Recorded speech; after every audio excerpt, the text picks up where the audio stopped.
Well, yeah, the hand gesturing, all that weird gesticulation, that was all. It was a bit of like, I don't know if you've met Dan Gilroy, but Dan and I talked a lot about how there was somebody I based some of the character on who really used his hands a lot. But Dan also, when he talks, he's like, he stands really straight. It's like always, and he's very thin. He's very like, there's something about him who uses hands a lot. But no, I didn't study anybody who does self-help. The words kind of just guided me there, because there are these strange punctuations, the way you wrote it. I kind of followed exactly the T of the punctuation. I did not veer off one word or one period or any commas throughout the whole thing. And in that way, I think that guided me to be very specific. So if there was a period, I would make sure that it was a period. And sometimes my hands did it for me. Can I ask you to just scoot up just a little bit, please? Thank you. Thank you so much. Thank you. What about what you did? That was your question? Okay, that's all. What about that movement that you would do with your hair? I noticed that was kind of like a transformative movement. Like, is that something you decided on reading?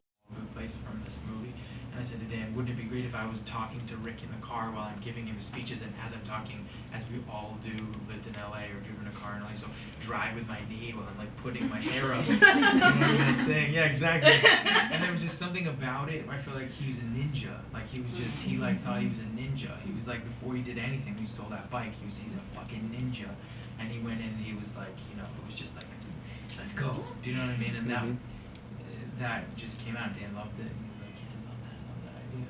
Taking Bill's character, do you think there was that to him? My belief in using that word is that I think it takes the onus off of us in the creation of Lou. I feel like he is a creation. He's our creation.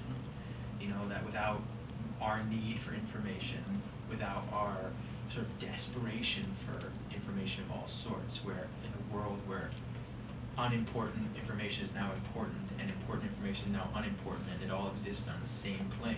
We just need to feed and consume in that way, that people like Lou can thrive, and that he is the product of a generation where jobs are, I wouldn't necessarily say now as scarce as they have been, but definitely scarce, and they are transforming. The idea of what someone does is so different. Like the other day someone said, I don't write an article, I post, and I was just like, there's a job is changing. The idea, a whole generation of people are coming into the world going, what is a job? What do I do? How do I get a job?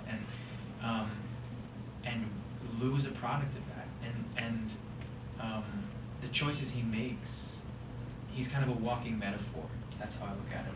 So I think it just, as soon as you say, oh, he's a sociopath, it just sort of makes it go like, oh, okay, he's over there. Don't worry, we don't have to deal with that. In a way, I think he's a product of, without, he does what he does. He is enabled by Nina, Renee's character, and then Nina is enabled by the guys, the heads of the station, and then they are enabled by us.